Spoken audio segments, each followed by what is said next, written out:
आओ मेरे भाइयों, स्टार्ट करते हैं हमारी क्लास 9th का next chapter, that is working of institution. Working of institution का मतलब होता है, इंस्टीट्यूशन मतलब कोई संस्था, और उसका काम क्या होते हैं, हम इसके ऊपर बात करेंगे। ये चैप्टर में बहुत सारी बातें जो हैं डिस्कस की जाएंगी, तो थोड़ा ध्यान से अच्छे से समझना, बहुत सारी चीजें हैं। कहता है डेमोक्रेसी मतलब लोकतंत्र। हमें पता है हम जिस देश में रहते हैं वहां लोकतंत्र चलता है, जहां लोगों का शासन होता है, लोग मिलकर शासन चलाते हैं। Democracy is not only about election. लोकतंत्र का मतलब सिर्फ ये नहीं है कि आप इलेक्शन की बात कर रहे हो। डेमोक्रेसी सिर्फ मतलब ये नहीं है कि वहां आप नेताओं को चुन रहे हो वोट देकर। लोकतंत्र में आपके पास रूलर्स जो होते हैं ना, उनको कुछ रूल और प्रोसीजर फॉलो करने पड़ते हैं। वो डिसीजन अपने खुद से नहीं ले सकते, उनको संस्थाओं में रह के काम करना पड़ता है। भले आप लोग उनको वोट देकर चुनते हैं, लेकिन ऐसा नहीं है कि वो आजाद हैं, उनके भी कुछ रूल्स हैं जिसके कायदे में रहकर वो काम करते हैं। तो ये जो संस्थाएं हैं, जैसे हमने पढ़ा कि वो लोग काम करते हैं संस्थाओं में बैठकर, संस्थाओं के अंदर। तो ये जो हमारी संस्थाएं हैं, इनका क्या रोल है लोकतंत्र में? कहता है जो संस्थाएं हैं ना, वो डिसीजन लेने में हेल्प करती हैं। जो संस्थाएं हैं, इंस्टीट्यूशन है, वो इंप्लीमेंट करती हैं, लागू करती हैं इन डिसीजंस को, और जो भी मुद्दे कभी आपके बीच में हो जाते हैं उनको सॉल्व करने में काम आती है। डेमोक्रेसी अच्छे से काम जब ही कर पाएगा जब वहां पर संस्था अच्छे से काम कर पा रही हो। तो डेमोक्रेटिक इंस्टीट्यूशन कौन सी होती है, यानी कि हम ये पढ़ रहे हैं कि कुछ संस्थाएं होती हैं जहां पर रह के काम करना होता है। ठीक है ना, मतलब एक नेता आपने जब चुना तो वो लोकतंत्र के आपने लोकतंत्र के अंदर उस नेता को जब चुना, तो ऐसा नहीं है कि लोग अपने मन से कुछ भी चीजें कर रहे हैं। सिंपल सी चीज है, डेमोक्रेटिक मतलब इंस्टीट्यूशन जो होती हैं वो कुछ संस्थाएं होती हैं जिसमें नेता बैठ के उनके तहत अकॉर्डिंग अपना काम करते हैं। ऐसा नहीं है कोई भी नेता अपने अकॉर्डिंग जो मन करे वो करे, वो उसके भी कुछ कानून बने हुए, उसके भी कुछ तरीके हैं जहां पर वो एक संस्था में बैठ के डिसीजन लेता है और जो चीजें हैं वो तरीके से चलती हैं। तो ऐसी कौन सी लोकतंत्र वाली संस्थाएं जिसके बारे में अगर हम बात करें, कहता है 3 संस्था होती है हमारे लोकतंत्र में। एक होती है लेजिस्लेचर। लेजिस्लेचर को हिंदी में कहा जाता है विधायिका। ठीक है ना, इसका काम क्या होता है? कानून बनाना। इसका बेस्ट एग्जांपल है पार्लियामेंट, यानी कि हमारे देश में जो पार्लियामेंट है वो एक क्या है? इंस्टीट्यूशन है। वो कौन सी इंस्टीट्यूशन है? वो लेजिस्लेचर वाली इंस्टीट्यूशन है, जहां पर कानून बन रहे हैं। तो कानून कौन बनाएगा? वो नेता बनाएगा। वो जो नेता है, क्या वो अपने घर में बैठ के कानून बनाएगा कि हाँ जी मैं सो रहा हूं, एक काम करो ये वाला कानून पास कर दो? ऐसे थोड़ा ना चल रहा होगा। उसको बकायदा पार्लियामेंट में जाना पड़ेगा, बैठना पड़ेगा, तरीके से काम करना पड़ेगा। कोई भी कानून पास करना है, देयर इज अ पर्पस, या फिर there is a way of do that things. ठीक है ना, कि एक सिस्टमैटिक तरीका है जिस तरीके से काम करेगा। और तरीका वो कहाँ पे काम करेगा? एक इंस्टीट्यूशन के अंदर। और वो इंस्टीट्यूशन क्या है? पार्लियामेंट, जो किसके अंदर आती है? लेजिस्लेचर। ऐसे ही एक संस्था होती है जिसको जो होती है एग्जीक्यूटिव। और ये सारी लोकतंत्र वाली संस्थाएं हैं। कौन सी संस्था है? लोकतंत्र वाली, डेमोक्रेसी वाली। एग्जीक्यूटिव भी एक संस्था है जिसका काम है कि जो भी कानून बनाए हैं ना, जो भी पॉलिसीज बनाई हैं, वो पूरे देश में या जिस जगह पे बनाए गए हैं वहां पर लागू की जाए। एग्जाम्पल, इसके अंदर हमारे प्राइम मिनिस्टर या काउंसिल ऑफ मिनिस्टर या गवर्नमेंट के ऑफिसर्स आते हैं हमारे।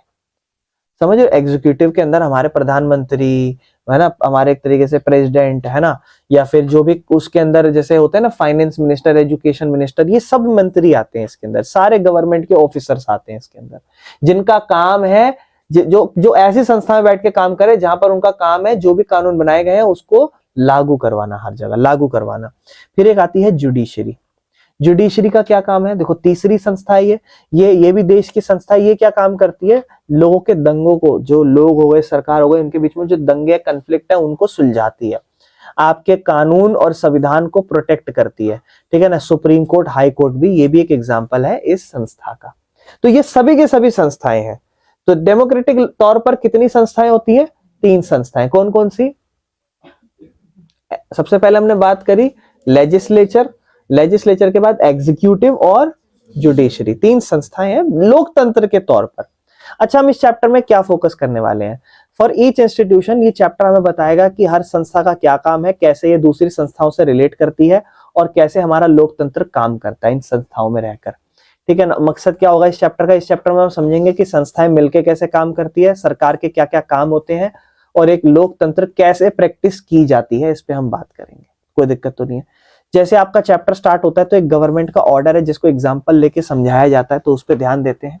कहता है what is this government order about, ये गवर्नमेंट का ऑर्डर किस बारे में। कहता है 13 अगस्त 1990 में एक गवर्नमेंट थी इंडिया की, मतलब इंडिया में जो सरकार चल रही थी, उसने एक डॉक्यूमेंट को इशू करा और इस डॉक्यूमेंट को उन्होंने नाम दिया office memorandum.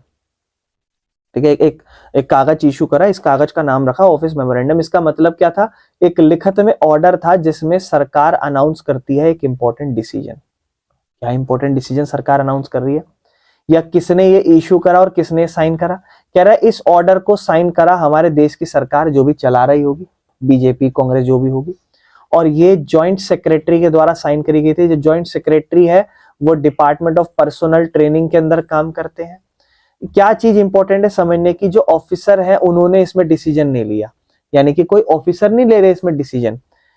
He only signed and implement the decision taken by the higher authority. ये बात समझो, हुआ क्या, एक कागज पास करा गया जिसका नाम क्या रखा गया, ऑफिस मेमोरेंडम। 13 अगस्त 1990 के अंदर पास करा, ठीक है ना। जब 13 अगस्त 1990 में पास करा गया तो ये ऑर्डर किसने बनाया, किसने इशू करा, गवर्नमेंट ऑफ इंडिया में, गवर्नमेंट ऑफ इंडिया ने। और गवर्नमेंट ऑफ इंडिया ने कौन बंदा था जिसने इसे साइन करा, जॉइंट सेक्रेटरी। जॉइंट सेक्रेटरी कोई एक इंसान होगा, एक पोस्ट पर होगा। वो इंसान कौन से डिपार्टमेंट में बैठा था, पर्सनल, पर्सनल नहीं है ये, पर्सनल है। पर्सनल मतलब समझते हो, एम्प्लॉय, वर्कर्स को पर्सनल कहा जाता है। और ट्रेनिंग, ऐसा एक डिपार्टमेंट था, उसका एक जॉइंट सेक्रेटरी था, वो इसमें काम करता था। तो उसको गवर्नमेंट के नेताओं ने इशू दिया होगा कि हम ये कानून पास कर रहे हैं, इस पे क्या कर दो, साइन करके दो। तो यहां पे क्या बता रहा है कि जो ऑफिसर था उसने डिसीजन नहीं लिया, उसने तो सिर्फ साइन करे और जैसा सरकार कहेगी, जैसा नेता कहेगा वैसा उसने उसको एक्सेप्ट किया और कहा कि ठीक है जी, पुलिस वाला है, किसके अकॉर्डिंग चलेगा, सरकार के अकॉर्डिंग, जो सरकार ऑर्डर देगी वैसे तो चलेगा। Why did this order look normal but was actually important? ये ऑर्डर नॉर्मल क्यों लग रहा है लेकिन ये इंपॉर्टेंट क्यों था। कहता है ये ऑर्डर जो था ना वो सिर्फ एक पेज लंबा था। ये एक सिंपल नोटिस नहीं आते स्कूलों में कि कल छुट्टी है, सब ऐसा ही सर्कुलर लग रहा था। लेकिन गवर्नमेंट ने इसमें जो है, और गवर्नमेंट इशू भी करती है ऐसे ऑर्डर्स रोजाना, लेकिन ये ऑर्डर बहुत ज्यादा अलग था। ये ऑर्डर बहुत ज्यादा अलग था। इसने जॉब रिजर्वेशन सिस्टम बदल दिया। लाखों लोग इस सिस्टम, इस जो ऑर्डर पास करा इससे प्रभावित हुए। इसने बहुत बहस और प्रोटेस्ट लाए हमारे देश में। किसने इशू करा होगा, सरकार के बंदे ने, सरकार के वो एक ऑफिसर काम करा, उसको बोला साइन करो, कर दिया। What decision was announced in order, ये क्या डिसीजन लिया गया था इस ऑर्डर में। कह रहा है ऑर्डर ने क्लियरली कहा 27% सरकार की जॉब रिजर्व होंगी SEBC के लिए। सरकार ने एक ऑर्डर पास करा जहां पे क्या कहा कि आज से जितनी भी जॉब निकलती है सरकारी उसमें से 27% आरक्षण देंगे। मतलब 100 सीटें निकलेंगी ना, तो 100 में से 27 लोग ये वाले जात के लोग सीट लेंगे। ये क्या है भैया, SEBC। SEBC मतलब सोशली और एजुकेशनली बैकवर्ड क्लासेस, जिन्हें सामाजिक तौर पर और एजुकेशन तौर पर जो पिछड़े लोग हैं ना, उन लोगों को ये नौकरियां दी जाएंगी। ऐसी कास्ट जो बहुत ही ज्यादा पिछड़ी है, किसके द्वारा, सरकार के द्वारा, SC ST लोग नहीं। इससे पहले सिचुएशन क्या थी, इस ऑर्डर से पहले कह रहा है, इस ऑर्डर से पहले जो रिजर्वेशन थी ना वो SC और ST लोगों को ही दी जाती थी सिर्फ। किसको, SC और ST, schedule caste, schedule tribe. जब ये ऑर्डर पास हुआ तो एक और नई कैटेगरी बना दी और उसमें 27% रिजर्वेशन अब इन्हें दी जाएगी। तो क्या ये जो डिसीजन लिया गया ये ऐसे मुंह उठा के कर दिया, नहीं ना, इंस्टीट्यूशन के तहत रह के करा बढ़िया तरीके से। यही इंस्टीट्यूशन की बात करें कि इंस्टीट्यूशन काम कैसे करती है। किसको बेनिफिट हो सकता था, सिर्फ लोग जो इस जात बिरादरी से आ रहे हैं, मतलब सोशली और एजुकेशनली एक तरीके से OBC कहा जाता था इन्हें, ऐसे समझ लो एक तरीके से है। ये इन्हें ही अब जॉब रिजर्व मिलेंगी। तो लोग जो इस कैटेगरी से हैं, मतलब जो अदर कैटेगरी से हैं, वो इस जॉब के लिए वो एलिजिबल नहीं, अब उन्हें ये नौकरियां नहीं मिलेगी। तो क्या बाकी लोग गुस्सा होंगे, हाँ, वो कहेंगे हमें अब तब तक ये क्या बात थी, SC ST कर दिया, अब ये भी कर दिया, हमें तो नौकरियां नहीं मिल रही। अब ये जो हम ऑर्डर पढ़ रहे हैं, ये ये क्यों यूज करा हमारे चैप्टर में? कह रहा है जो बड़े बड़े डिसीजन है वो एक इंसान ने लेता, ये दिखाया जा रहा है। साइन उसने करा, वो इंप्लीमेंट कर रहा है। बहुत सारी संस्थाएं इन्वॉल्व है, बहुत सारे डिसीजन डिबेट खड़े करते हैं और डिस्प्यूट बाद में कोर्ट के जरिए सॉल्व होती है। तो कितनी सारी इंस्टीट्यूशन इन्वॉल्व है इसके अंदर, है ना। तो डिसीजन मेकर्स कौन होते हैं? किसने डिसीजन लिया होगा? वो जो ऑफिस मेमोरेंडम हम पढ़ रहे हैं, जो सबसे ऊपर एक नोटिस निकाला, वो कौन निकालता है? कह रहे बड़ा डिसीजन किसी एक ऑफिसर ने तो लिया नहीं, जैसे ज्वाइंट सेक्रेटरी ने तो सिर्फ साइन करा उसे, और वो तो सिर्फ इंस्ट्रक्शन दे रहा था, जैसे ऊपर लगे लोगों ने उन्हें बोला होगा कि इसको साइन करके दे दो, हम इसे पास कर रहे हैं, उसने सिर्फ साइन करके दिया। जो रियल डिसीजन है वो तो टॉप पॉलिटिकल लीडर ही ले रहे हैं इस देश के, हैं। इंपॉर्टेंट आइडिया क्या?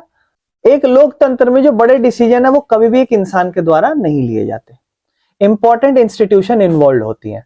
शुरुआती क्लास में हमने पढ़ा कि जैसे प्रेसिडेंट होता था, स्टेट के हेड होते थे और पूरी फॉर्मल अथॉरिटी सबसे ऊपर उनके पास आती थी, फॉर्मल नाम की थी एक तरीके से। प्राइम मिनिस्टर गवर्नमेंट के हेड होते थे, बड़े बड़े डिसीजन और कैबिनेट वही लेते थे। फिर पार्लियामेंट आती थी, पार्लियामेंट के अंदर president, Lok Sabha, Rajya Sabha, prime minister, ये सब हम छोटी छोटी क्लासों में पढ़ के बैठे हैं। तो ये सभी इन संस्थाएं इन्वॉल्व रहती है कोई भी डिसीजन में। ऐसा नहीं कि एकदम से कुछ कहानी, जैसे ऐसा नहीं, जैसे मैंने मान लो फॉर एग्जांपल मैं एक कानून लाना चाहता हूँ, मेरी सरकार है, मैंने सोचा अब तो मैं जो मर्जी कानून ले आऊं, तो मैंने ऐसे ही पास कर दिया कि कल से दाल खाना भारत में बैन है, कोई नहीं दाल खाएगा, ना कोई बनाएगा ना खाएगा। तो ऐसा नहीं हो सकता, मुझे उसे एक संस्था में बिल पास करना पड़ेगा, पेश करना पड़ेगा, लोग उस पर लड़ाई झगड़ा करेंगे तब जाके पास होगा, ऐसा तरीका तो है ना। तो वो चीज होनी चाहिए बेटा, समझ रहे हो।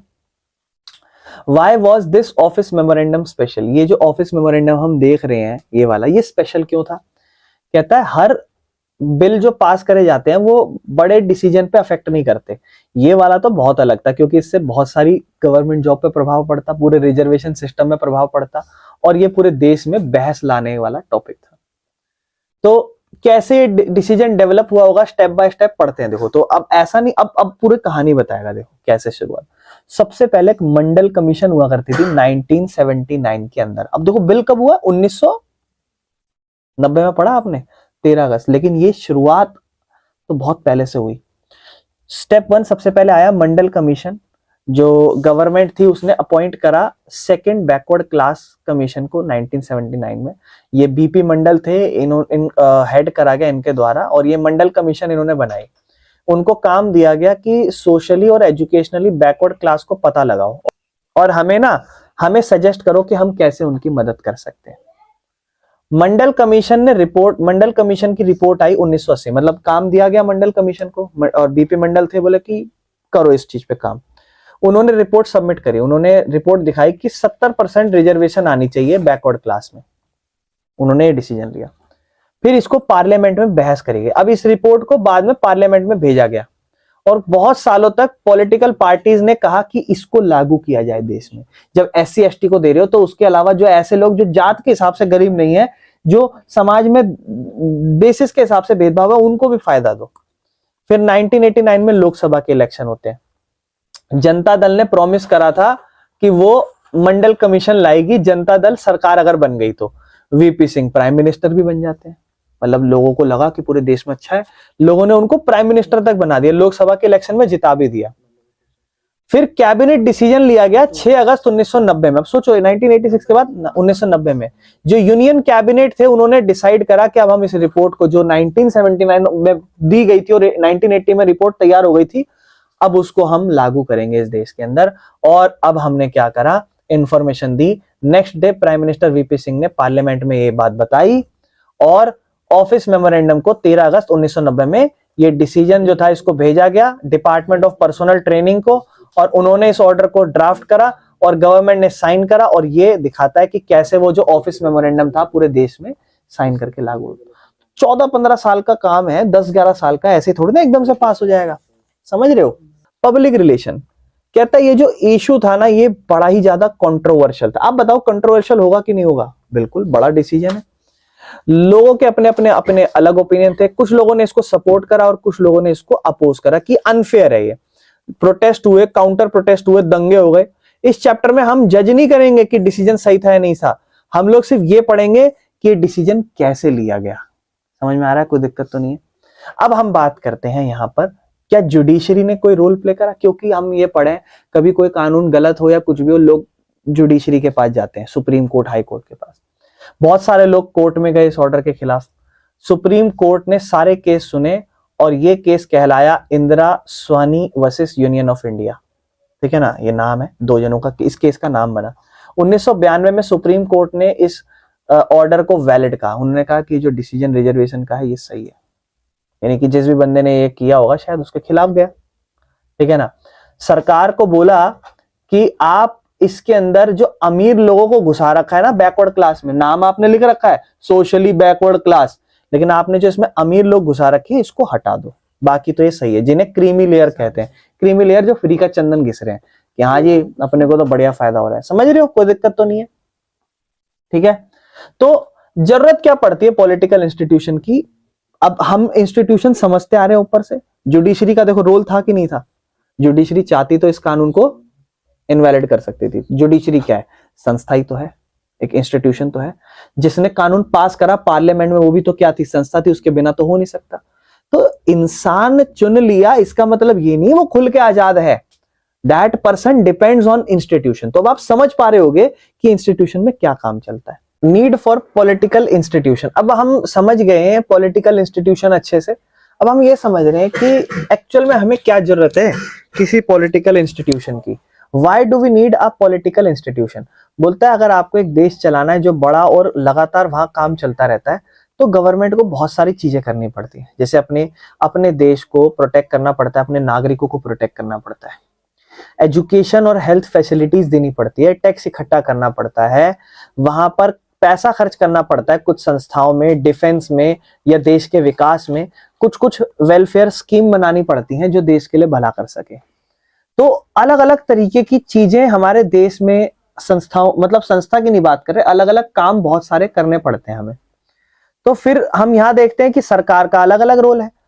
सरकार के अंदर कुछ लोग डिसीजन लेते हैं, कुछ लोग उन डिसीजन को लागू करते हैं, कुछ लोग लोगों के दंगे जो भी डिस्प्यूट चल रहे हैं उनको सॉल्व करते हैं। एग्जांपल जैसे मिनिस्टर डिसाइड करते हैं पॉलिसीज के बारे में, गवर्नमेंट के जो ऑफिसर्स हैं वो उन्हें लागू करते हैं, और कोर्ट अगर उस पर कभी कल को दंगे खड़े हो जाएं तो वो कोर्ट उसको सुलझाने की कोशिश करता है। तो ये सभी चीजें चलती हैं, यानी कि सरकार का कोई एक काम तो नहीं है, बहुत सारे अलग अलग काम है। ये भी तो सरकार का ही काम है, ये भी तो सरकार का काम है, ये मिनिस्टर, ये भी तो सरकार ही, तीनों ही सरकार है ना। यानी कि सरकार का ही, हमारे देश का ही एक अंग कानून बनाएगा, वो लागू भी करवाएगा, और अगर कहीं पर कोई चीज गलत हो रही है तो उसको डिस्प्यूट भी सॉल्व करवाएगा। इन संस्थाओं का जरूरी होना क्यों है, मतलब ये इंपॉर्टेंट क्यों है संस्थाएं? तो देखो, हर इंसान को पता होना चाहिए कौन किस चीज के लिए जिम्मेदार है। Work should continue even if leaders change. हमें पता है काम चलते रहना चाहिए, भले ही मंत्री आए और फिर कोई नया आ जाए, चेंज होते जाए, लेकिन काम चलते रहना चाहिए। ठीक है ना। Decision should not depend on one person. जो डिसीजन है वो किसी एक पर्सन पे डिपेंड नहीं करने चाहिए। तो इसीलिए लोकतंत्र एक संस्था बनाता है जो इन सभी काम को संभाल सके। कि देखो ये एक संस्था है, इस संस्था में आके एक इंसान काम करेगा, जब उसका टाइम पूरा हो जाएगा वो चला जाएगा, उसके बदले नई संस्था, नई क्या कहता है, इसी संस्था में नया मंत्री आएगा, फिर इसी संस्था में कोई और नया मंत्री। यानी कि कुल मिला के कहना चाह रहा है कि काम चलता रहेगा इंस्टीट्यूशन के अंदर, मंत्री आएंगे जाएंगे, ये सब चीजें चलती रहेंगी। समझ रहे हो मेरी बात? ठीक है ना। मीनिंग ऑफ पॉलिटिकल इंस्टीट्यूशन, क्या मतलब होता है पॉलिटिकल संस्था का? पॉलिटिकल इंस्टीट्यूशन ऐसी अरेंजमेंट होती हैं जो डिसीजन लेती हैं, डिसीजन को लागू कराती हैं, डिस्प्यूट सॉल्व करती हैं। तो एक तरीके से जो पॉलिटिकल संस्था है, जो राजनीतिक संस्था है, पॉलिटिकल इंस्टीट्यूशन क्या काम करती हैं? इन पॉलिटिकल इंस्टीट्यूशन में डिसीजन लिए जाते हैं, इन डिसीजन को लागू करवाया जाता है, और कभी कल को दंगे हो जाएं वो दंगे सॉल्व कराए जाते हैं। एक लोकतंत्र बढ़िया तरीके से काम जब ही करता है जब ये इंस्टीट्यूशन अपना काम बढ़िया से कर सके। बाकी इसमें संविधान का क्या रोल है? तो संविधान क्लियरली अपनी बातों को एक्सप्लेन करता है, हर इंस्टीट्यूशन के पास कितनी पावर है और हर इंस्टीट्यूशन का कितना काम है। मतलब हर एक संस्था चल रही है, हमें पता है देश चलाना है, देश को चलाने के लिए मंत्री देश चलाते हैं, लेकिन वो कहीं घर बैठ के तो चलाते नहीं है, तरीके से काम करते हैं, डिसीजन तरीके से लिए जाते हैं। तो हर एक चीज एक संस्था में बैठ के लिए जाते हैं। अलग अलग संस्थाएं होती हैं हर काम के लिए, कि कोई डिसीजन लेना है तो वो डिसीजन कहाँ लिया जाएगा, वो एक अलग संस्था में बैठ के लिया जाएगा, और ऑफिस में बैठ के लिया जाएगा। उसके बाद उसको पूरे देश में लागू कराना है तो वो एक संस्था में डिसीजन बैठ के लिया जाएगा। कल को इन डिसीजन में कोई भी प्रॉब्लम हो या कोई दंगे हो, वो एक अलग से इंस्टीट्यूशन में बैठ के डिसाइड किया जाएगा। तो हर एक चीज को जो कंट्रोल कर रहे हैं वो हम एक इंस्टीट्यूशन के बेसिस पे कंट्रोल कर रहे हैं। कहने का मतलब है आप गाड़ी चलाने के लिए चुने गए हो, लेकिन जो आप गाड़ी चलाओगे वो गाड़ी इंस्टीट्यूशन है एक तरीके से, समझ पा रहे हो? वो गाड़ी इंस्टीट्यूशन है एक तरीके से, ठीक है ना। Institution seen in the example, institution आप किसी एग्जाम्पल में देखोगे, जैसे कह रहा है फ्रॉम द रिजर्वेशन एग्जाम्पल, अगर आप रिजर्वेशन एग्जाम्पल से देखोगे तो प्राइम मिनिस्टर और कैबिनेट क्या करते हैं, मेजोरिटी ऑफ द डिसीजन लेते हैं, ठीक है ना, majority of the policy decision. फिर सिविल सर्वेंट आते हैं, ये इंप्लीमेंट, मतलब ये सरकारी नौकरी वाले लोग, मंत्रियों ने डिसीजन लिया, ये इन डिसीजन को क्या करते हैं, लागू करवाते हैं, इंप्लीमेंट करते हैं डिसीजन को। फिर आता है सुप्रीम कोर्ट, ये जो भी डिस्प्यूट होती है उसको सेटल करता है लोग और सरकार के बीच में। क्या इंस्टीट्यूशन हमेशा आसान है काम करने के लिए? नहीं, इंस्टीट्यूशन के अंदर रूल्स होते हैं, तरीके से बैठ के काम करना है, मीटिंग्स और कमिटीज होती है, प्रोसीजर एंड रूटीन होते हैं, ठीक है ना। तो कुल मिला के आपको ये कह रहा है कि अब ये हमने समझ रहे थे ना कि संस्था है। अच्छा, इन संस्थाओं में क्या काम किया जाएगा, इन संस्थाओं में बैठ के क्या काम होगा? ये जो काम है इस संस्थाओं में बैठ के, ये काम की अगर हम बात करें तो ये जो वर्क है, इनके जो रूल्स हैं वो हमारे संविधान के अंदर लिखे। इन संस्थाओं में क्या काम चलेंगे, जैसे आपको बाइक चलानी है तो बाइक इज योर इंस्टीट्यूशन, ठीक है ना, बाइक आपकी इंस्टीट्यूशन है और बाइक आप चलाने वाले, आप मंत्री हो, लेकिन आपको कैसे चलानी, कम चलानी, ज्यादा चलानी, क्या करना है, ये चीज जो होती है वो क्या कहलाती है, वो आपका कहलाता है कानून, कॉन्स्टिट्यूशन। समझ रहे हो?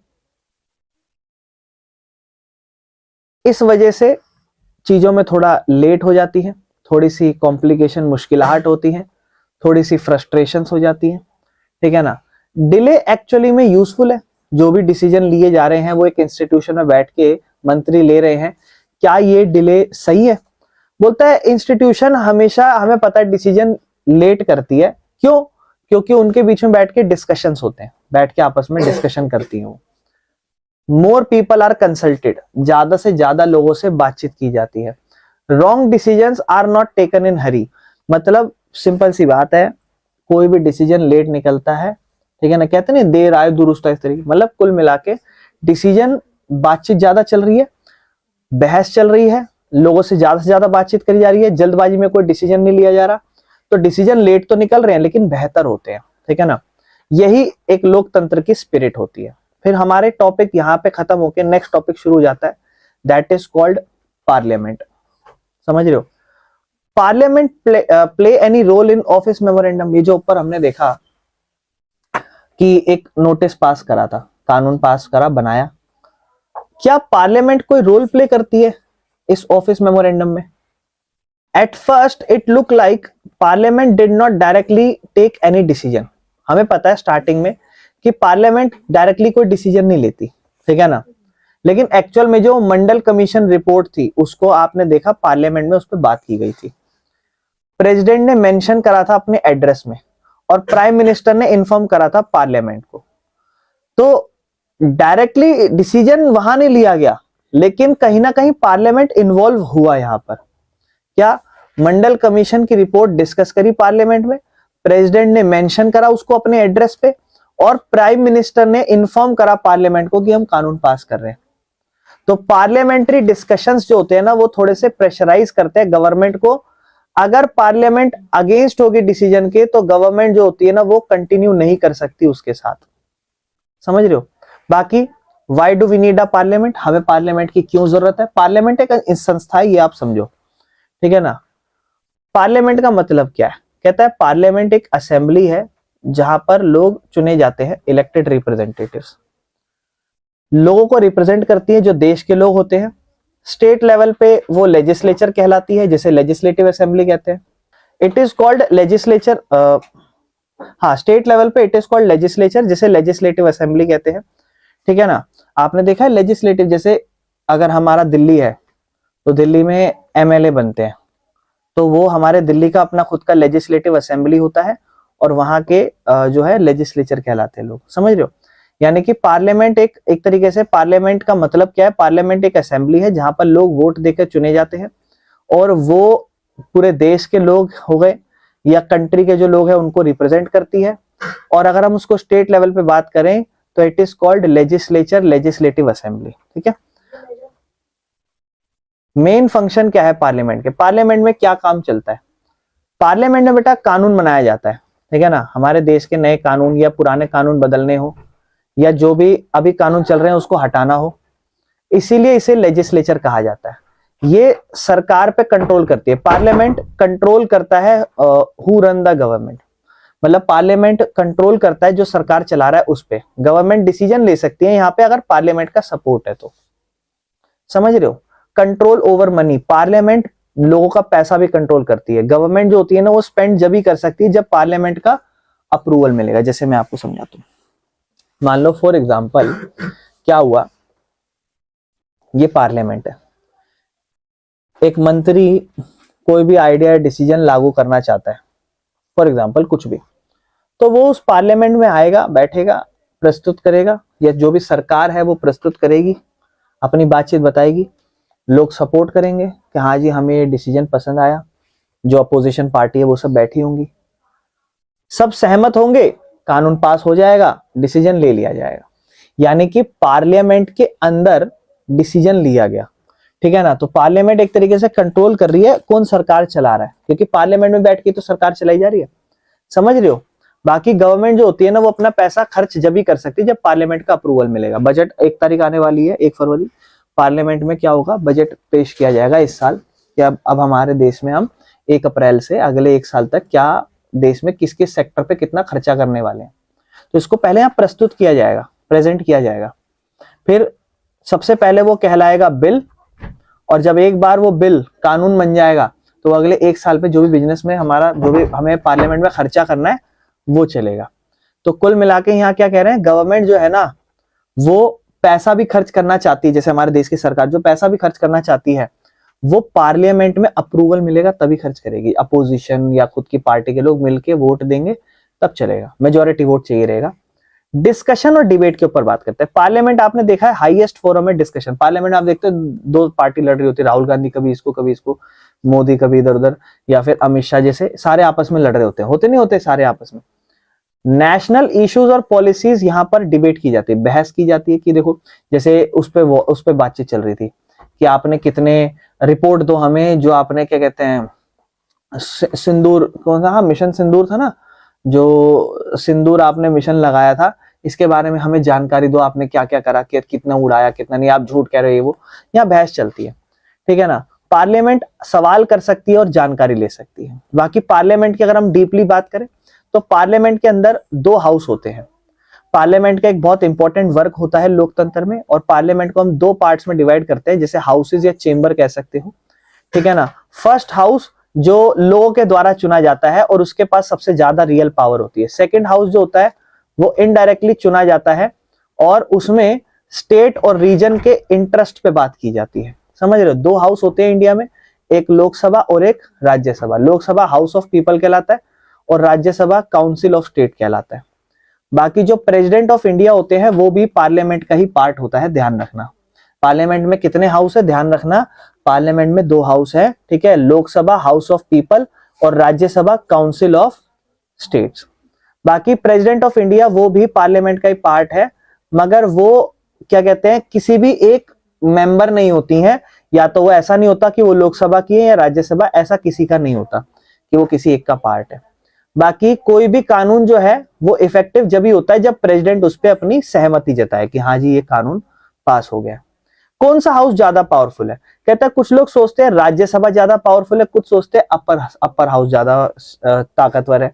तो लोकसभा को लोअर हाउस कहा जाता है, ये गलत है। These names are only old terms not used in the constitution. कहता है कि लोकसभा को लोअर हाउस कहा जाता है, और आप जैसे देखते हो Rajya Sabha is more powerful because it is called upper house, या Lok Sabha is called lower house. तो राज्यसभा को अपर हाउस कहते हैं, यानी कि बड़ा हाउस है, और लोकसभा लोअर हाउस है, तो इसका मतलब अपर हाउस ज्यादा पावरफुल होगा, लोअर हाउस कम पावरफुल होगा, ये गलत है। ये तो सिर्फ नाम दे रखा है इन्होंने। जो हमारा संविधान है ना, कानून देश का, वो ये नहीं कहता कि अपर हाउस ज्यादा बड़ा है, लोअर हाउस ज्यादा बड़ा है, ऐसा कुछ नहीं है, ठीक है ना। ये तो कानून में यूज भी नहीं हो रखी है जो टर्म्स है, ये तो बस नाम दे रखा है upper house lower house. Lower house फिर भी मैं कहूंगा आपको कि लोअर हाउस थोड़ा सा ज्यादा इंपॉर्टेंट माना जाता है, क्योंकि इसके अंदर आप देखते हैं लोग बकायदा वोट देकर चुने जाते हैं, फिर वहां पे इलेक्ट होते हैं, वो कहलाते हैं एमपी, मतलब मेंबर ऑफ पार्लियामेंट, एमपी, है ना। वो ज्यादा पावरफुल होते हैं फिर भी। बाकी लोकसभा ज्यादा पावरफुल क्यों है? लोकसभा पावरफुल इसलिए क्योंकि यहां पर ज्वाइंट सेशन चलते हैं, मतलब कोई भी साधारण कानून है ना, वो दोनों हाउसेस में प्रेजेंट होता है। अगर वो डिसएग्री करे तो एक ज्वाइंट सेशन बनता है दोनों का। मतलब मान लो फॉर एग्जांपल एक साधारण कानून दोनों हाउसेस में पेश किया गया और डिसएग्रीमेंट हो गई, सेटिस्फाई नहीं हुए, तो एक ज्वाइंट सेशन बनाया जाएगा जहां पर दोनों हाउसेस के लोग साथ बैठ सकते हैं। बाकी लोकसभा के पास ज्यादा मेंबर है तो फिर यूजुअली वो जीत जाती है। मनी मैटर्स, लोकसभा ज्यादा पावरफुल है क्योंकि ज्वाइंट सेशन में किसका फायदा मिलता है? ज्वाइंट सेशन में फायदा मिलता है किसको? लोकसभा को, क्योंकि ज्यादा मेंबर्स हैं उसके पास। बाकी मनी मैटर्स, लोकसभा के पास ज्यादा पावर है अगर मनी में कंपेयर करोगे। कहता है जब लोकसभा पास करती है बजट या मनी बिल तो राज्यसभा उसको रिजेक्ट नहीं कर सकती और उसे 14 दिन से ज्यादा डिले नहीं कर सकती, और सिर्फ सजेस्ट कर सकती कि इसमें कुछ बदलाव कर लो। बाकी लोकसभा एक्सेप्ट और रिजेक्ट दोनों कर सकती है इन बदलाव को, ठीक है ना। बाकी control over council of minister, मतलब अब आप दूसरा समझ गए होगे कि कौन सा सदन ज्यादा पावरफुल है? लोकसभा। लोकसभा क्यों? क्योंकि पहला तो ज्वाइंट सेशन होता है, कम से कम 543 के आसपास सीट है, उसमें 200 के आसपास सीट है, 200-250 के आसपास। तो आपको पता है जब दोनों मिलके बैठेंगे तो लोकसभा के पास ज्यादा लोग हैं, ये हमेशा मेजोरिटी वोट चुन लेंगे, ये जीत जाएंगे, तो इसलिए ये ज्यादा पावरफुल पड़ता है। दूसरा, लोकसभा के पास पावर की पैसा ज्यादा है, क्यों? क्योंकि लोकसभा जब पास करता है बजट, मनी बिल, ये सब, तो जब ये जैसे मान लो लोकसभा ने अभी कोई बजट पास करा या कोई मनी बिल पास करा, तो क्या होगा उस केस में? क्या कहते हैं, एक सेकेंड, हाँ, राज्यसभा उसे रिजेक्ट नहीं कर सकता, पहली बात, और सिर्फ 14 दिन से ज्यादा डिले नहीं कर सकता, ठीक है ना। मतलब 14 दिन तक डिले नहीं कर सकता, सिर्फ ये कह सकता कि हाँ कुछ बदलाव कर लो, ठीक है ना। बाकी कंट्रोल काउंसिल मिनिस्टर का किस पे? काउंसिल ऑफ मिनिस्टर समझते हो, जैसे मिनिस्ट्री जो होती है, जैसे फाइनेंस मिनिस्ट्री, रेलवे मिनिस्ट्री, इस तरीके से। कहता है लोकसभा काउंसिल ऑफ मिनिस्टर को भी कंट्रोल करता है। जो प्राइम मिनिस्टर है वो तभी चुना जाएगा जब लोकसभा उसे सपोर्ट कर रही है, और लोकसभा में अगर नो कॉन्फिडेंस मोशन पास हो गया तो प्राइम मिनिस्टर और बाकी सारे मिनिस्टर को रिजाइन करना पड़ेगा। राज्यसभा के पास ये सब पावर नहीं होती है। ये कुछ कुछ बातें मैं आपको समझाना चाहूंगा, ठीक है ना। मैं आपको यहाँ पे कुछ कुछ बातें समझाना चाहूंगा, ध्यान से देखना। जैसे सबसे पहले तो आप इतना समझ गए हो कि पार्लियामेंट एक सदन है यहाँ पर, ठीक है ना। इसमें दो हाउस है, एक आप देखते हो लोअर हाउस और एक आप देखते हो अपर हाउस। जो लोअर हाउस है इसमें 550 के आसपास सीटें होती है, और जो अपर हाउस है इसमें 200-250 के आसपास सीटें होती है। जो अपना लोअर हाउस है इसके अंदर लोग, क्या हुआ, इसके अंदर लोग वोट देकर चुने जा रहे हैं, ठीक है ना। मतलब जो भी बंदा इसके अंदर चुना जा रहा है वो वोट देकर चुना जा रहा है, लोग वोट दे रहे हैं और फिर वो चुना जा रहा है। इसमें ना ज्यादातर एमएलए बैठते हैं राज्यसभा में। अब ध्यान समझना, मैं आपको समझा देता हूँ। लोअर हाउस को लोकसभा भी कहा जाता है, ठीक है, और इसको राज्यसभा भी कहा जाता है। अब मान लो फॉर एग्जांपल देश में हुए इलेक्शन, हमारे देश में इलेक्शन हुए, ठीक है, तो हमारे देश में जो इलेक्शन होते हैं वो इस सीट के लिए नहीं होते, इस सीट के लिए होते हैं, ठीक है। जैसे 2023 में हुए, ठीक है ना, इलेक्शन 2023 या 24 के आसपास हुए थे, ठीक है। उसमें बीजेपी सीट जीती थी, आपको पता है बीजेपी 240 के आसपास सीटें जीती थी, ठीक है। जीतने के लिए 272 प्लस चाहिए थी, अकेले 240 जीती, मेजोरिटी में नहीं आ पाई। बाकी पार्टियों के साथ, जैसे एक बिहार की क्या कहते हैं, नीतीश कुमार की पार्टी, और आंध्र प्रदेश में चंद्रबाबू नायडू, इनके साथ मिला के 300 प्लस सीटें ले गई और अपने देश में एनडीए ठीक है ना, नाम की सरकार बना ली देश में, ठीक है। जो नहीं जीते होंगे, जैसे INDI कहलाते हैं, वो INDI है, ठीक है। इस तरीके से राहुल गांधी की कांग्रेस, बाकी और बहुत सारी, इनके पास 200 प्लस कुछ सीटें थी। तो अब ये सारे लोग कुल मिला के 543-44 आसपास बैठेंगे, 545 लोग आपस में बैठते और बैठ के यहाँ सीटों में आपस में बातचीत करते हैं, कानून वानून लाए जाते हैं और कानून पास करे जाते हैं। कोई भी कानून पास करना है, 272 प्लस वोट दे दो, जीत जाओगे। राज्यसभा में क्या चल रहा है, राज्यसभा में लोग वोट देकर नहीं चुने जाते। पहली बात ये कहलाता है अपर हाउस। यहां पर वोट नहीं दिया जाता, ठीक है ना, यहां पर MLA चुने जाते हैं, ठीक है। और यहां थोड़ा सा खतरनाक सीन है, यहां पर जो MLA चुने जाते हैं वो कैसे चुने जाते हैं उसका भी सीन बताता हूं। हर अलग अलग स्टेट, अब आपको पता है MLA तो हर अलग अलग स्टेट में होते हैं। हर स्टेट में जिसके पास जितनी सरकार है, सॉरी, जिसके पास जो सरकार की जितनी, जैसे मान लो दिल्ली हो गया या कर्नाटका हो गया, महाराष्ट्र हो गया, ऐसे अपने अपने राज्य ना, उस राज्य में जो जो सरकार है, जैसे दिल्ली में किसकी सरकार है, BJP, कर्नाटका में है कांग्रेस, उनके कुछ कुछ MLA यहां पर चुने जाते हैं। प्रॉपर डीपली नहीं जा रहा मैं, थोड़ा शॉर्ट में बता रहा हूं। कुछ कुछ MLA चुने जाते हैं यहाँ पे और वो पार्ट बन जाते हैं अपर हाउस, मतलब राज्यसभा का, ठीक है ना। वो चुन लिए जाते हैं इस तरीके से। और हर एक एक MLA, मतलब जो भी एक बंदा राज्यसभा में बैठेगा, वो 6 साल के लिए बैठता है, ठीक है ना, मतलब 6 साल तक बैठेगा। और हर 2-2 साल में उसकी जो सीट्स है वो, मतलब हर 2-2 साल में 1/3 सीट ही हटा देते हैं। मतलब हर 2-2 साल में ये बंदे हटा देते हैं, हर 2-2 साल में ये बंदों को हटा देते हैं, फिर नए आते हैं, फिर हटा देते हैं, फिर नए आते हैं। ये सीन चल रहा होता है अपर हाउस में, समझ रहे हो। कुल मिला के ये सीन चल रहा होता है अपर हाउस में, हर कुछ कुछ टाइम में ये बंदे हटाते हैं। यानी कि यहाँ क्या वोट लेकर चुने लोग, नहीं। अच्छा, सबसे पहले कभी भी कोई भी कानून पास करा जाएगा तो वो कहाँ पे जाएगा, लोकसभा में। लोकसभा के बाद वो कानून जाता है, अगर पास हो गया तो वहां पे राज्यसभा में, फिर यहाँ पर। अच्छा, अब एक चीज समझो, मैं आपको एक लॉजिकल चीज बताता हूं।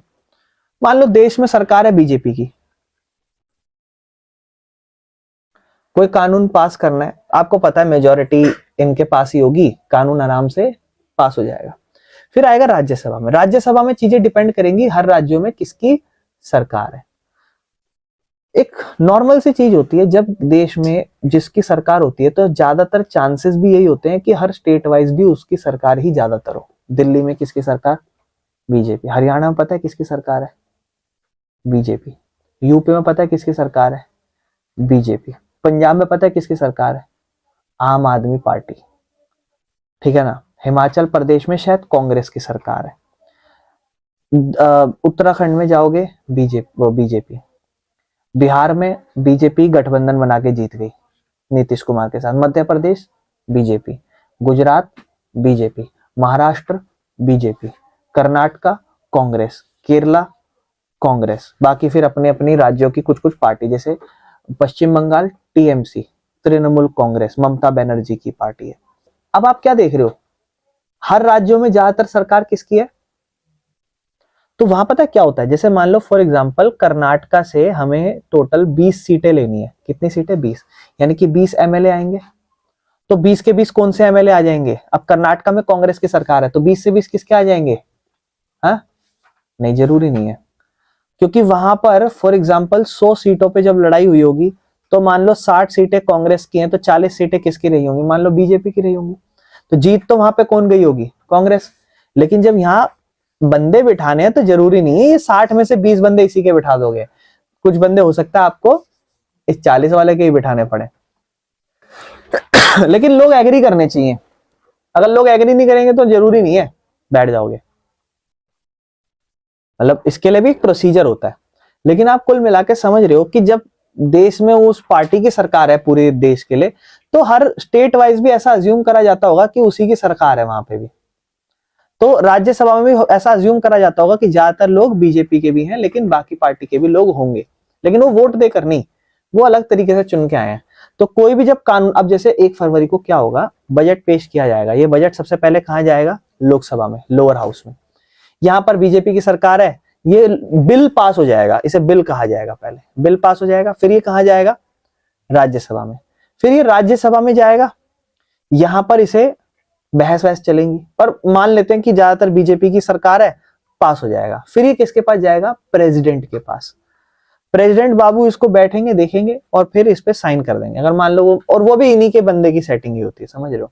अगर वो नहीं माने, मेरे को नहीं पसंद आ रहा, तो वो दोबारा इनको दे सकते हैं, फिर ये दोबारा पास करेंगे और थोड़ा बदलाव करके फिर दोबारा दे देंगे। दूसरी बार अगर इनके पास पहुंच गया तो इन्हें साइन करके देना ही पड़ेगा, ये मना नहीं कर सकते। यानी कि हमारे देश में प्रेसिडेंट मेजरली नाम का है, काम ज्यादातर पावर प्राइम मिनिस्टर के पास ही होती है।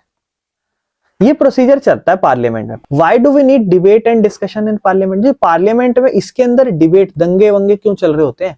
कहते हैं पार्लियामेंट, हमें पता है सबसे ज्यादा डिस्कशन पार्लियामेंट में ही चलता है। आप देखते हो बहस, देखिए आपने कभी, आ जाती है यूट्यूब पे, है कितनी भयंकर बहस चल रही होती है, मीम कितने सारे चल रहे होते हैं। इंपॉर्टेंट नेशनल इश्यूज यहाँ पर डिस्कस किए जाते हैं। लोग जो मेंबर्स हैं, जो जीते हुए अपोजिशन के होंगे, जिनकी सरकार नहीं है, जो अपोजिशन कहलाएंगे, वो तो सवाल पूछेंगे ना सरकार से कि आपने ये काम गलत करा, आपने वो काम गलत करा। गवर्नमेंट फिर आंसर देती है। गवर्नमेंट मतलब देखो, पार्लियामेंट बीच में सभापति बैठे हैं, इस तरफ जीती हुई सरकार बैठी है, इस तरफ अपोजिशन बैठे हैं, ये इन पे सवाल पूछेंगे, ये इनको जवाब देंगे। समझ रहे हो? अगर रूलिंग पार्टी डिस्कशन जीत गई तो अपना डिसीजन और बेहतर हो जाएगा, या आप एक्सपोज मिस्टेक गलत दिख जाएंगी, या डेमोक्रेसी प्रोटेक्ट कर सकते हैं। तो ये सारी चीजें चलती है। अब जैसे देखो, a day in a life of Lok Sabha, एक लोकसभा के चल रहा है, इसको देखते हैं क्या सीन चल रहा है। Ministers answers questions asked by MPs, MP ने क्वेश्चन पूछे तो मिनिस्टर उसका जवाब दे रहे हैं। इंपॉर्टेंट डॉक्यूमेंट और रिपोर्ट प्रेजेंट की जा रही है, मिनिस्टर स्टेटमेंट बना रहे हैं। नए नए बिल, जब स्टार्टिंग में कोई भी कानून बनाते हो तो उसे बिल कहते हैं, और जब वो पास हो जाता है तो इट बिकम्स अ लॉ, वो कानून बन जाता है।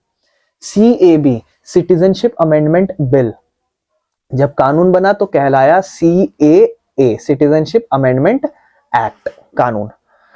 बिल को डिस्कस किया जाता है, पास किया जाता है। बड़ी बड़ी नेशनल इंटरनेशनल इश्यूज भी यहाँ पर बहस की जाती है। फाइनली हाउस जो है वो एडजर्न हो जाता है, मतलब कि आज की बहस खत्म हुई। बाकी ये प्रूव करता है कि पार्लियामेंट बड़ा एक्टिव और पावरफुल है। ऐसा नहीं कि सिर्फ बातचीत चल रही है, यहाँ पे एक्चुअल में डिसीजन लिए जाते हैं। समझ रहे हो, बातचीत चलती है यहाँ पे। पॉलिटिकल एग्जीक्यूटिव, अब यहाँ पर आप पार्लियामेंट की बात खत्म कर चुके हो, अब आप बात करते हो पॉलिटिकल एग्जीक्यूटिव। लेकिन उससे पहले आपको समझना पड़ेगा एग्जीक्यूटिव वर्ड क्या है। सरकार रोजाना डे टू डे डिसीजन लेती है, इनके पास सुप्रीम पावर नहीं है, लेकिन ये पॉलिसीज लागू करते हैं। एग्जीक्यूटिव के अंदर वो लोग नहीं आते जो डिसीजन ले रहे हैं, जो भी डिसीजन लिए गए हैं ये उनका पालन करेंगे सरकारी ऑफिसर। लोगों ने बोला, मिनिस्टरों ने कानून बनाया, ये उनको लागू कराएंगे। जब हम गवर्नमेंट की बात करते हैं तो हम यूजुअली मीन करते हैं एग्जीक्यूटिव के बारे में, ठीक है ना, क्योंकि कोई भी इंसान गवर्नमेंट एम्प्लॉय है तो वो भी तो गवर्नमेंट का ही पार्ट है। जैसे ऑफिस मेमोरेंडम हमने शुरू में पढ़ा था, उसका एग्जांपल लेते हैं। जिस ऑफिसर ने उसको साइन करा था, क्या उसने डिसीजन लिया था? नहीं, उसने सिर्फ इसको इंप्लीमेंट करा, लागू कराया। डिसीजन किसने लिया होगा? मंत्रियों ने। उसने सिर्फ इसको डिसीजन को इंप्लीमेंट करा था। ये डिसीजन प्राइम मिनिस्टर या कैबिनेट ने लिया होगा। तो जो प्राइम मिनिस्टर है ना, वो भी डिसीजन ले सकते हैं, because he had the Lok Sabha support. Prime minister कोई भी डिसीजन ले सकता है, क्यों? क्योंकि उसके पास किसका सपोर्ट है? लोकसभा। ये दिखाता है कि एग्जीक्यूटिव पार्लियामेंट के अंदर काम करता है, क्योंकि पार्लियामेंट में सरकार बैठ रही है, सरकार जो भी कानून पास कर रही है वो एग्जीक्यूटिव उसको लागू कर रहे हैं, और एग्जीक्यूटिव उन्हीं लोकतांत्रिक रूल्स को फॉलो करते हैं। लेकिन एग्जीक्यूटिव अलग अलग टाइप की होती है। कह रहा है, एक होती है पॉलिटिकल एग्जीक्यूटिव और एक होती है परमानेंट एग्जीक्यूटिव। जैसे लोग सरकारी नौकरी करते हैं, वो परमानेंट एग्जीक्यूटिव है। क्या मंत्री नेता हटेगा तो ये लोग क्या हट जाएंगे? नहीं। लेकिन जो पॉलिटिकल एग्जीक्यूटिव है वो लोगों के द्वारा चुना जाता है, कुछ समय तक के लिए काम करता है, इंपॉर्टेंट डिसीजन लेता है, जैसे प्राइम मिनिस्टर और मिनिस्टर। ये एग्जीक्यूटिव के अंदर ही आते हैं। हालांकि ये मिलके कानून बना रहे हैं, मिनिस्टर्स हैं, ये लेजिस्लेचर का पार्ट है, लेकिन लेजिस्लेचर में पार्लियामेंट आ जाता है। बट ये भी तो प्राइम मिनिस्टर और मिनिस्टर जो भी कानून बनाए उनको फॉलो कर रहा है ना, समझ रहे हो। कानून बनाने की बात हो, लेजिस्लेचर मिनिस्टर्स ही आते हैं उसके अंदर, लेकिन फॉलो करने की बात हो तो प्राइम मिनिस्टर मिनिस्टर्स आते हैं। ये लोगों की इच्छा को रिप्रेजेंट करते हैं। बाकी ये परमानेंट कौन लोग हैं? जो लंबे समय के लिए सिविल सर्वेंट हो गए, अगर सरकार बदले तो उससे नहीं फर्क पड़ता, रोज काम करते, जैसे सेक्रेटरीज, आईएएस आईपीएस ऑफिसर या कोई भी सरकारी काम करने वाला बंदा। तो पॉलिटिकल एग्जीक्यूटिव ज्यादा पावरफुल होता है क्या? हाँ, ये इंपॉर्टेंट क्वेश्चन है। जो सिविल सर्वेंट है, जो सरकारी नौकरी कर रहे हैं, कह रहे हैं वो पढ़े लिखे ज्यादा है, एक्सपर्ट है अपने सब्जेक्ट में, लेकिन फिर भी वो फाइनल डिसीजन नहीं लेंगे।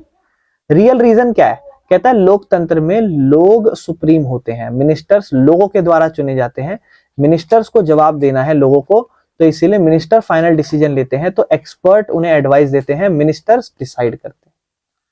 समझ रहे हो? मतलब ये जो एक्सपर्ट है ना, सिर्फ एडवाइस देंगे कि ये कर सकते हो सर, ये वो अच्छा हो जाएगा वो, लेकिन एट लास्ट मिनिस्टर क्यों डिसाइड?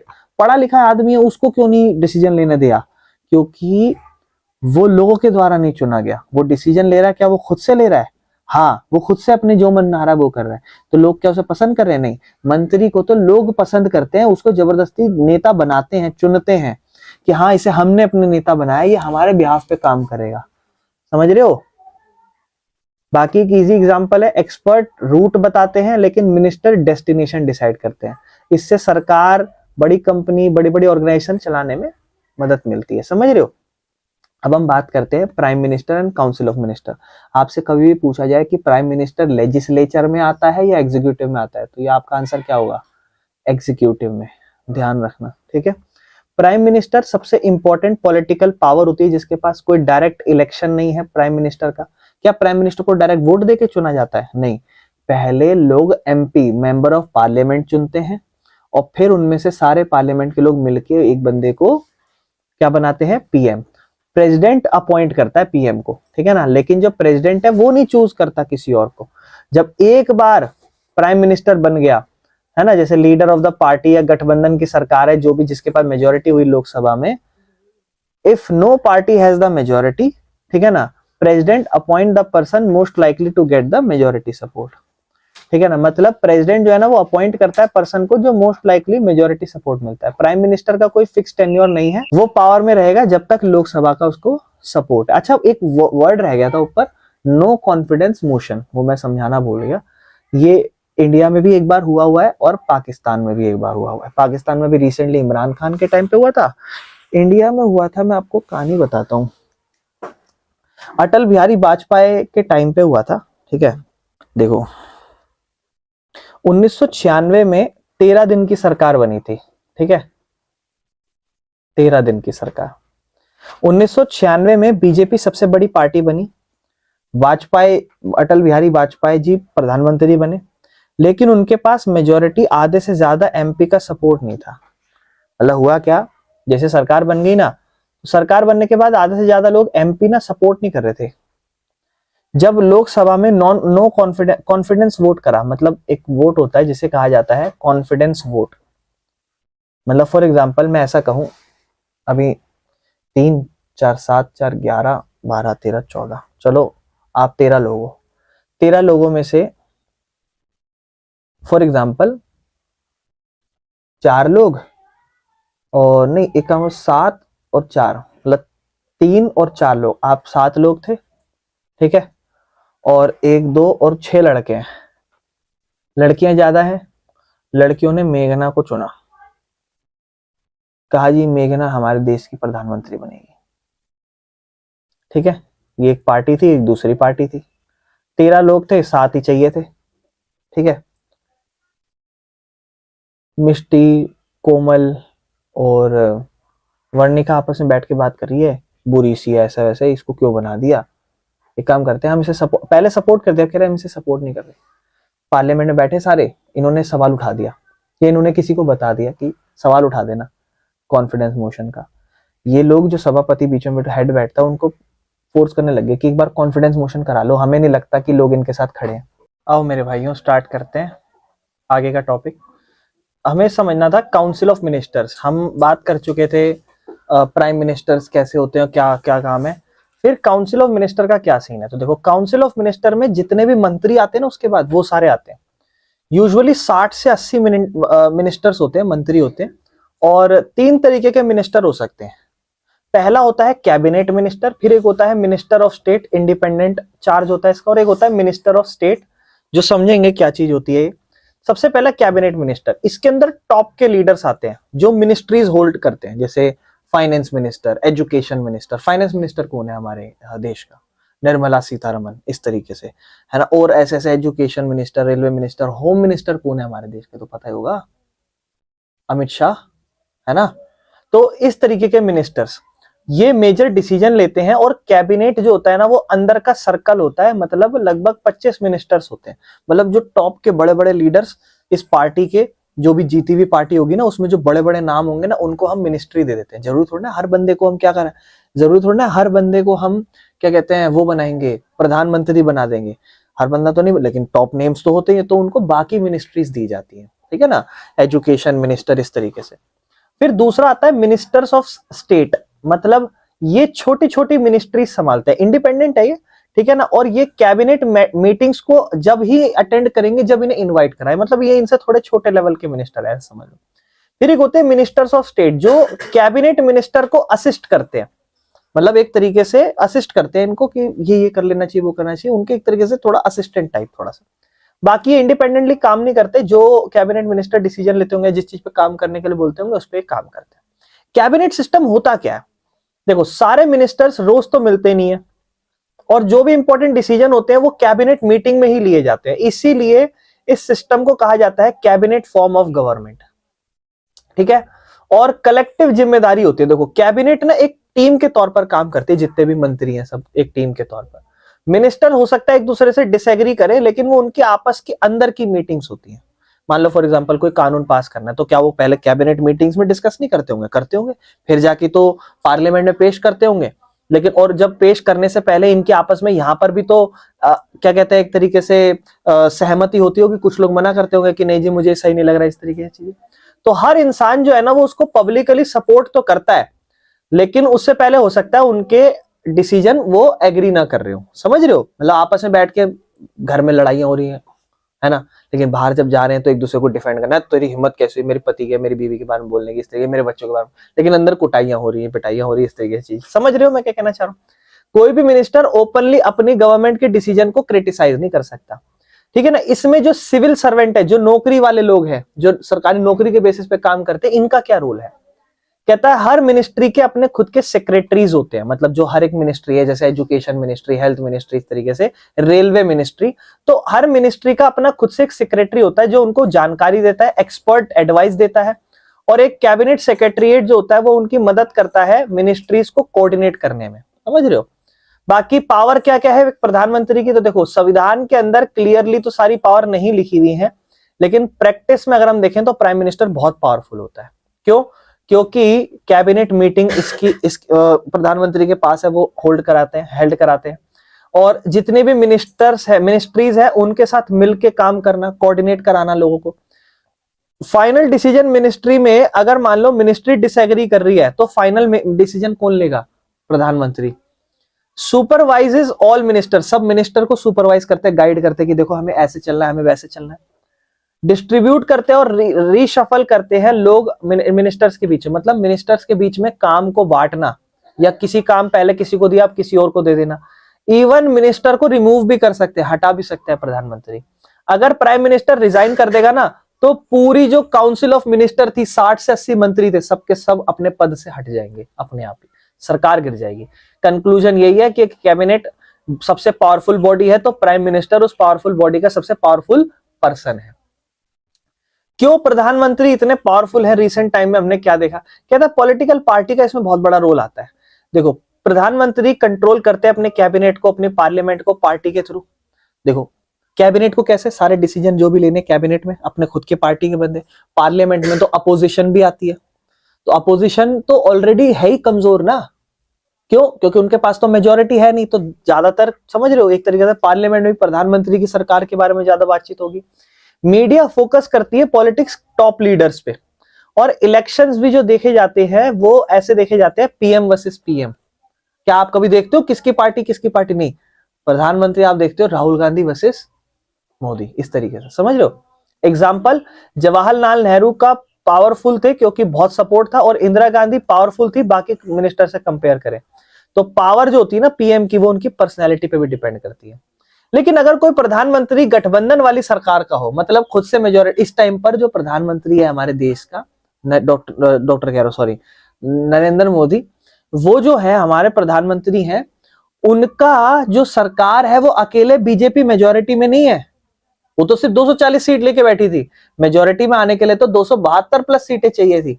तो इसका मतलब उन्होंने बाकी पार्टी के साथ मिलके गठबंधन बनाया। तो वो जो प्रधानमंत्री इस टाइम पे कोलिशन गवर्नमेंट की तो है।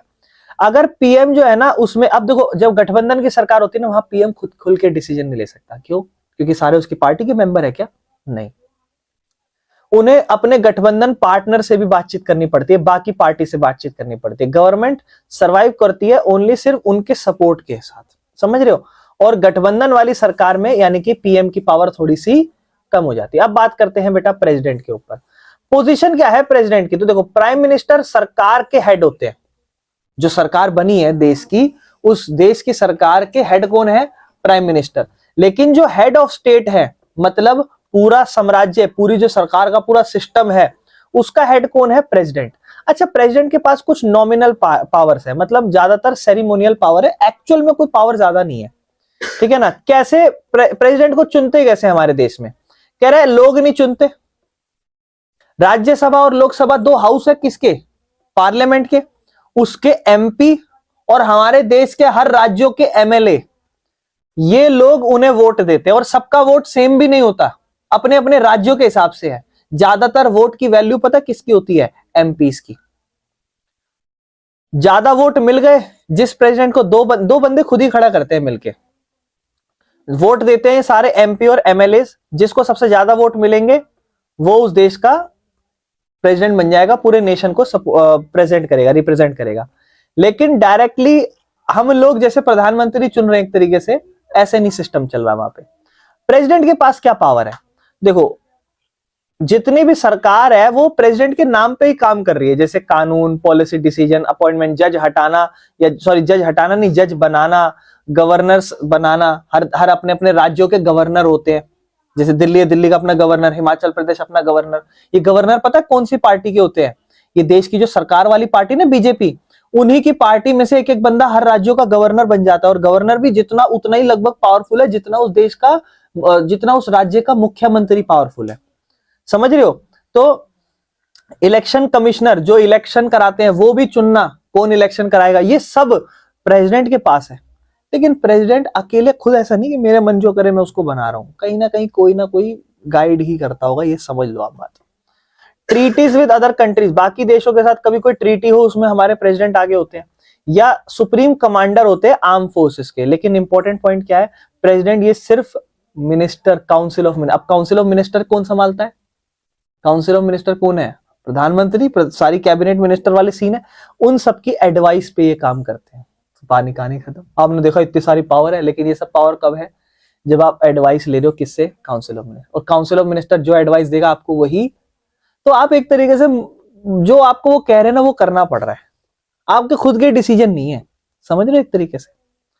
क्या प्रेसिडेंट इंडिपेंडेंटली काम कर सकता है? देखो, प्रेसिडेंट बोल सकता है कि क्या मैं, मतलब एक तरीके से प्रेसिडेंट जो है ना, वो इनकी एडवाइस सुन सकते हैं। लेकिन एडवाइस अगर दे दी तो प्रेसिडेंट को एक्सेप्ट करनी पड़ेगी। तो कहां से आजादी रही, है ना? प्रेसिडेंट डिले कर सकते हैं, एक बिल को वापस भेज सकते हैं, लेकिन वही बिल दोबारा आया तो प्रेसिडेंट को साइन भी करना पड़ेगा। तो फिर कई बात का क्या पावर? आप खुद सोचो ना।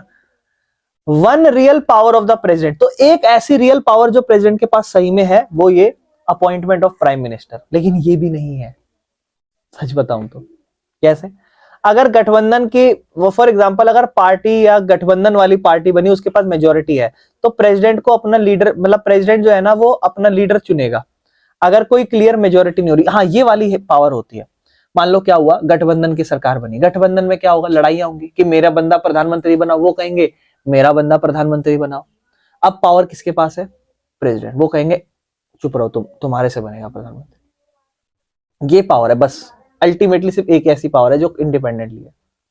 लेकिन ये भी कब पड़ेगी? जब कौन सी सरकार हो? गठबंधन की सरकार हो। समझ रहे हो? कोई दिक्कत तो नहीं है। प्रेसिडेंट डायरेक्ट यूज करते हैं डिस्क्रिशन, अपॉइंट करते हैं पर्सन को जिसको मेजोरिटी लगे, और उसके हिसाब से टाइम लेके बनाते हैं। प्रेसिडेंशियल सिस्टम यूएसए में कैसे चलता है? हमारे यहाँ का प्रेसिडेंट सिस्टम आपने थोड़ा देखा, यूएसए में क्या चलता है, यूएसए का प्रेसिडेंट कौन है, पगलू बाबा, कुछ भी कर रहे हैं, देख रहे हो आप, है चल रहा है ना, देख रहे हो आप क्या टैरिफ वैरिफ कुछ भी चल रही है। एक तो बार बार इतनी बार मेंशन कर दिया कि इंडिया पाकिस्तान की वॉर मैंने रुकवाई, मैंने रुकवाई, मैंने रुकवाई, नोबेल प्राइज दे दो भाई, कितनी बार बात करोगे, जब देखो तब यही। अभी भी कि क्या कहता है, अभी बीच में कि मोदी साहब का मुझे कॉल आया, उन्होंने मुझसे बात करी, कह रहे मैं उनसे मिलना, वो मुझसे मिलना चाहते हैं, ये वो टैरिफ वैरिफ, मतलब कुल मिला के अलग ही सीन चल रहा है, बहुत भयंकर। अब लोग स्ट्रेटजीज बना रहे हैं, हर देश मिलके आपस में यूएसए से फाइट करने के लिए, फाइट इन द सेंस लड़ाई नहीं, जो टैरिफ सिस्टम चलता है उसको, टैरिफ सिस्टम समझते हैं उनका कैसा चलता है, मतलब आप उनके देश में कुछ सामान बेचोगे तो वो कह रहे हैं कि हम तुम पे अगर 50% टैरिफ लगा रहे हैं, तो वो अगर सामान 100 रुपए का है तो तुम उनके देश में सामान को 150 रुपए में बेचोगे, तो जायज बात है अमेरिकन खरीदेंगे नहीं, महंगा पड़ेगा, इसीलिए। बाकी प्रेसिडेंशियल सिस्टम यूएसए में कैसे चलता है, जो प्रेसिडेंशियल सिस्टम में प्रेसिडेंट जो होता है ना, वो उस पूरी सरकार का हेड होता है, गवर्नमेंट का भी हेड होता है, समझ रहे हो, और लोगों के द्वारा डायरेक्टली चुना जाता है। हमारे यहाँ क्या प्रेसिडेंट को डायरेक्ट चुन रहे हैं, वो मिनिस्टर खुद से चुनते हैं, फिर बाकी, और उनका टाइम भी डिसाइड है, और उन्हें does not need support of legislature, legislature जो पार्लियामेंट है ना, वहां पे उनके सपोर्ट की जरूरत भी नहीं है, और वो कोई भी कानून है उसको वीटो कर सकते हैं, रिजेक्ट कर सकते हैं। और इंडिया में क्या है, इंडिया में प्राइम मिनिस्टर हेड है मेन, प्रेसिडेंट तो नॉमिनल हेड है, नाम का एक तरीका है, समझ लो। गवर्नमेंट को सपोर्ट चाहिए पार्लियामेंट से, हाँ ये बात सही है, और पार्लियामेंट सबसे ऊपर है। इंडिया पार्लियामेंट्री सिस्टम चलाता है, और यूएसए कौन सा सिस्टम चलाता है, प्रेसिडेंशियल सिस्टम, क्योंकि वहां सारी पावर प्रेसिडेंट के पास है, यहां सारी पावर प्राइम मिनिस्टर के पास ज्यादा है, लेकिन हर चीज डिपेंड करती है पार्लियामेंट के ऊपर, पार्लियामेंट में कोई भी डिसीजन लिया गया वो सबसे ऊपर है, समझ रहे हो। बाकी कुछ सवाल है, अगर पीएम जो है प्रेसिडेंट डिसएग्री, अगर प्रेसिडेंट और पीएम डिसएग्री करें तो पीएम का जो व्यू है वो फाइनली प्रिवेल किया जाएगा, प्रेसिडेंट को तो एडवाइस ही फॉलो की जानी पड़ेगी। मतलब अगर कल को दोनों डिसएग्री हो गए, पीएम भी डिसएग्री हुए और प्रेसिडेंट भी, तो किसका डिसएग्रीमेंट माना जाएगा, पीएम का। प्रेसिडेंट को बोलेंगे हम आपको समझा रहे हैं, आप वही करो। Why is president supreme commander, देखो यूनिटी, एकता का सिंबल है इसीलिए, और आर्मी कंट्रोल करते हैं इसीलिए सुप्रीम कमांडर माना जाता है, और मिलिट्री का गलत इस्तेमाल ना हो इसीलिए उन्हें सुप्रीम बनाया जाता है। बाकी why have a president at all, why have a president at all, मतलब प्रेसिडेंट क्यों बना रखा है फिर हमने, तो इसीलिए कि जो संस्थाएं हैं बहुत सारी, उन सबको बैलेंस करके चलाया जा सके, ठीक है ना, और जो हेड ऑफ स्टेट है पूरे देश का वो न्यूट्रल रहे, ऐसा नहीं कि वो किसी एक सरकार को सपोर्ट करे, अगर वो किसी एक जो ऑलरेडी रूलिंग पार्टी है उसको पसंद नहीं कर रहे तो अपना डिसएग्रीमेंट जाहिर कर सकते हैं, ठीक है ना, और संविधान को बचा के रखें, और जो हमारा लोकतंत्र है वो बढ़िया से चले, इसलिए उनको चुना जाता है। फिर हमारी सरकार का तीसरा अंग आता है जुडिशरी, कोर्ट की बात होती है। जुडिशरी बहुत इंपॉर्टेंट इंपॉर्टेंट होती है डेमोक्रेसी में, जस्टिस देती है, आपके जो डिस्प्यूट होते हैं आपके बीच में वो सुलझाती है, आपके अधिकार को प्रोटेक्ट करती है, और चेक करती है कि सरकार अपनी पावर का गलत इस्तेमाल तो नहीं कर रही ज्यादातर। बिना जुडिशरी के लोकतंत्र तो ढंग से काम ही नहीं करेगा। तो जुडिशरी क्या है, जितने भी कोर्ट है मिलके वो जुडिशरी कहलाते हैं। और आपको पता है लोकल डिस्ट्रिक्ट, फिर डिस्ट्रिक्ट कोर्ट आता है, फिर हाई कोर्ट आता है, फिर सुप्रीम कोर्ट आता है, अलग अलग लेवल होते हैं। और इंडिया जो है ना, ये इनका जो जुडिशरी सिस्टम है सब जुड़ा हुआ है आपस में, ऐसा नहीं है कि हर अलग अलग तरीके के कोर्ट है, ऐसा नहीं है, समझ रहे हो, ये ऐसा नहीं है कि अलग अलग तरीके। अच्छा, एक हाई कोर्ट जो है ना, एक स्टेट में एक से ज्यादा हो सकते हैं, ध्यान रखना। सबसे ज्यादा मेरे ख्याल से छत्तीसगढ़ या झारखंड में से कोई एक है, शायद छत्तीसगढ़ है, शायद, पक्का नहीं पता। बाकी इंडिया का जो जुडिशरी सिस्टम है ना, ये पूरा मिला के है, सबसे पहले लोकल, फिर ये सब मिले हुए हैं, ऐसा नहीं है कि ये अलग अलग संस्थाएं अलग अलग है, लेकिन ये सब इकट्ठी है एक दूसरे के, समझ रहे हो। सुप्रीम कोर्ट कंट्रोल करता है पूरा सिस्टम, जुडिशियल सिस्टम, अगर एक डिसीजन लिया ना तो वो हर कोर्ट को मानना पड़ेगा, समझ रहे हो। बाकी क्या केस है जो जुडिशरी सुन सकती है, तो देखो कोर्ट आपके जो भी डिस्प्यूट है वो डिसाइड कर सकती है, लोगों के बीच में कोई डिस्प्यूट हो रहे हो उनके ऊपर बातचीत देखेगी, लोग या सरकार के बीच में लड़ाइयां हो जाती है उस पर बातचीत करेगी। जैसे आपने देखा था वो मेमोरेंडम जो बना था सबसे ऊपर वाला, उस पर लोगों ने अपोजिशन भी करा था, तो वो कोर्ट में गया था मामला, लेकिन सरकार ने कहा कि ये कानून सही है। दो या दो से ज्यादा राज्य जब आपस में लड़ने लग जाएं तो उनकी दिक्कतें सॉल्व करेगी। यूनियन गवर्नमेंट मतलब सेंट्रल गवर्नमेंट और स्टेट गवर्नमेंट दोनों के बीच में लड़ाइयां हो जाए वो सुलझाएगी। तो सुप्रीम कोर्ट तो सबसे हाईएस्ट कोर्ट होता है हमारे देश का, ठीक है ना। बाकी हमारा जो जुडिशरी सिस्टम है जहां पर लोगों को न्याय दिया जाता है, ये इंडिपेंडेंट क्यों जरूरी है कि इसको आजाद होना है, तो देखो सिंपल सी बात है, जुडिशरी इंडिपेंडेंट होना चाहिए। इसका मतलब कोई भी लेजिस्लेचर, एग्जीक्यूटिव या कोई भी सरकारी ऑर्डर हमारे जुडिशियल सिस्टम को चेंज ना कर दे या उसको उसकी पावर को कम ना कर दे। क्यों? क्योंकि ये जुडिशियल सिस्टम, जो जुडिशरी एकमात्र ऐसी चीज है जो किसी को भी फटकार लगा सकती है, समझ रहे हो? तो इससे फेयर डिसीजन आएगा। सरकार भी तो गलत कर सकती है, तो सरकार अगर गलत करेगी तो कौन हमला करेगा उनके ऊपर? जुडिशरी। जुडिशरी उनके खिलाफ बात करेगी। जज को कैसे अपॉइंट करते? ध्यान रखना, जज को प्रेसिडेंट अपॉइंट करते थे, ठीक है ना। लेकिन फिर वही बात, किसकी एडवाइस पे? पीएम। मतलब समझ रहे हो आप, कुल मिला के खेल पीएम और चीफ जस्टिस ऑफ इंडिया। अच्छा, पहले हमारे देश में ऐसा नहीं था, चीफ जस्टिस ऑफ इंडिया के एडवाइस पे नहीं कर सकते थे। ये तो अब कुछ साल में चेंज हुआ है, जब जाके चीफ जस्टिस ऑफ इंडिया जो क्या कहते हैं, एक संस्था है जो जज को अपॉइंट करने के लिए बनी जाती है, ठीक है ना। और पहले क्या होता था, सरकार ही चुनती थी चीफ जस्टिस को भी और जज को भी। लेकिन अब क्या हुआ ना, इन लोगों ने कहा,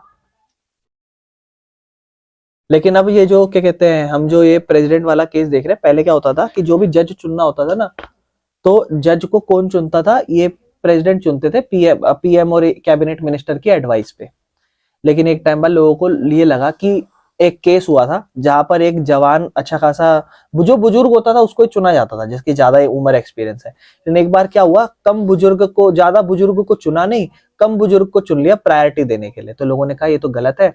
तब से जाके इन्होंने कहा कि जो चीफ जस्टिस ऑफ इंडिया है ये भी एडवाइस दे सकती है जज को किसे चुनना है किसे नहीं चुनना है, समझ रहे हो। तो इन प्रैक्टिस जो सीनियर जज है ना, उसी को वही नए जज को सिलेक्ट करते हैं। और कौन कौन? प्रेसिडेंट भी। प्रेसिडेंट और पुराने जज ही नए जज को सिलेक्ट करते हैं, समझ रहे हो। इससे क्या होता है, जो गवर्नमेंट का आपस में इंटरफेरेंस है वो ज्यादा नहीं होता। क्यों? पहले होता था, पहले सरकार अपनी तरफ से, भाई तुम प्रेसिडेंट हो, किसके तहत काम करोगे? मेरे अकॉर्डिंग काम करोगे। मेरी अगर देश में सरकार है, मैं बोलूंगा अरे नहीं नहीं, इसे मत बनाओ, इसे बनाओ, ऐसे ऐसे करो, तो आप जायज बात है वैसे ही बनाओगे। तो अब क्या हुआ ना, लोगों को लगने लगा कि भाई ऐसे तो फिर जुडिशरी खराब हो जाएगी। तो लोगों ने अपील करी इस पे, कहा कि जो चीफ जस्टिस है ना उसको भी जोड़ो उसके अंदर, ताकि वो भी मिलके जो है डिसीजन ले सके नया जज चुनने में। ऐसे तो फिर दिक्कत हो जाएगी ना। तो सरकार का कंट्रोल कम करने के लिए ये करा।